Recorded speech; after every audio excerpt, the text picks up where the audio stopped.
Allô, je m'appelle Marianne Côté, je suis nutritionniste et aujourd'hui, on va parler de collation. Plus précisément, quoi choisir pour éviter d'avoir faim 20 minutes après avoir mangé quelque chose. As-tu déjà mangé une collation, puis 20 minutes plus tard, tu avais déjà faim ou tu as déjà mangé une collation, deux collations, trois collations, quatre collations, puis tu n'étais jamais satisfaite, tu avais encore faim? Hmm.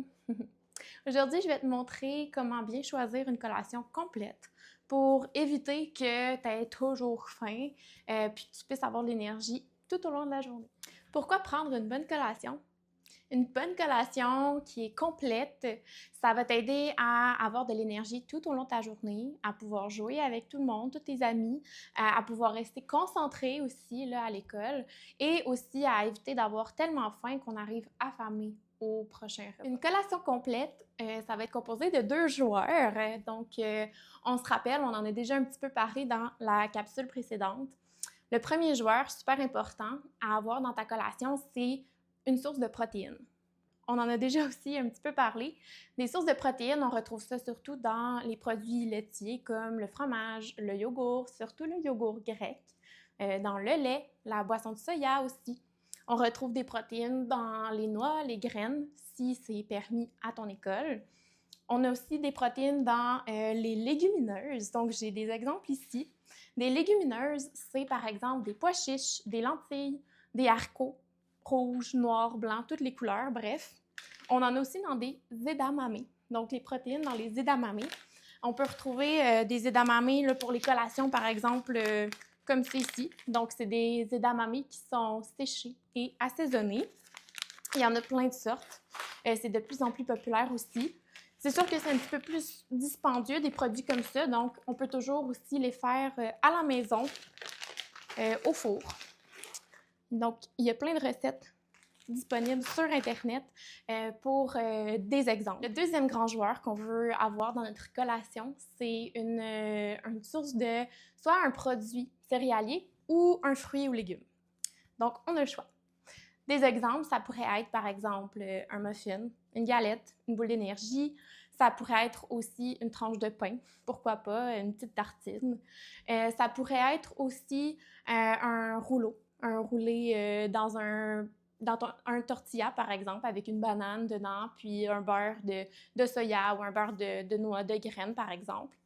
Des exemples de fruits, de légumes. Honnêtement, tous les fruits et légumes, qu'ils soient frais, qu'ils soient séchés, qu'ils soient surgelés, qu'ils soient en crudité, qu'ils soient en smoothie, peu importe la forme, des fruits, des légumes, c'est toujours pertinent et intéressant d'en intégrer dans tes collages. Les protéines, leur rôle, on se rappelle, c'est surtout de rassasier. Donc, te garder rassasié entre les repas.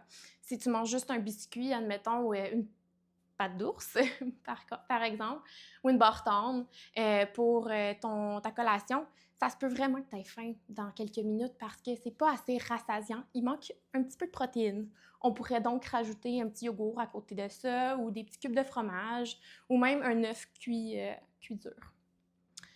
Pour les féculents ou les produits céréaliers, leur rôle, c'est surtout de te donner beaucoup d'énergie. Donc, de l'énergie, tu en as besoin, on l'a dit tantôt, hein, pour pouvoir jouer avec tes amis, pour pouvoir rester concentré aussi dans tes cours. Donc, une source de produits céréaliers ou un fruit, une crudité, ça pourrait être aussi intéressant.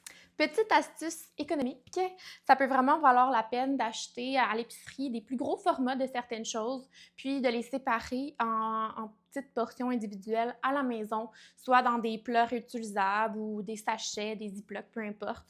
Je pense par exemple à des gros formats de compote de fruits, compote de pommes, qu'on pourrait séparer dans des petits contenants où il existe aussi des pochettes comme ça pour les compotes, pour le yogourt, pour les smoothies aussi. Fait que ça peut être intéressant. Ça s'achète sur Internet. Plutôt que des petits formats individuels comme ça qui reviennent vraiment plus cher à l'épicerie. Donc, j'ai nommé compote, j'ai nommé les yogourts aussi. Il y aurait, par exemple, le fromage qu'on pourrait acheter, privilégié en plus gros blocs, puis de couper simplement en petits cubes dans un format collation pour l'école. Une deuxième astuce économique, ça pourrait être de cuisiner ses propres collations maison si on a le temps ou l'occasion de le faire. Donc, je pense par exemple à des muffins, des galettes, des boules d'énergie qu'on pourrait cuisiner le week-end, puis en avoir tout au long de la semaine pour les collations à l'école. Et même si on aime vraiment une recette, ça peut valoir la peine de doubler cette recette-là quand on la cuisine, puis la garder au congélateur, puis sortir un à la fois une galette ou un muffin ou une boule d'énergie quand on en a besoin. Donc, en résumé, une collation complète va être composée de 2 joueurs, soit une source de protéines pour nous rassasier et un féculent, donc un produit céréalier ou un fruit ou un légume de notre choix pour venir nous donner vraiment cette énergie qu'on a besoin pour continuer notre journée. Si on choisit un seul de ces 2 joueurs-là, clairement, notre équipe n'est pas complète.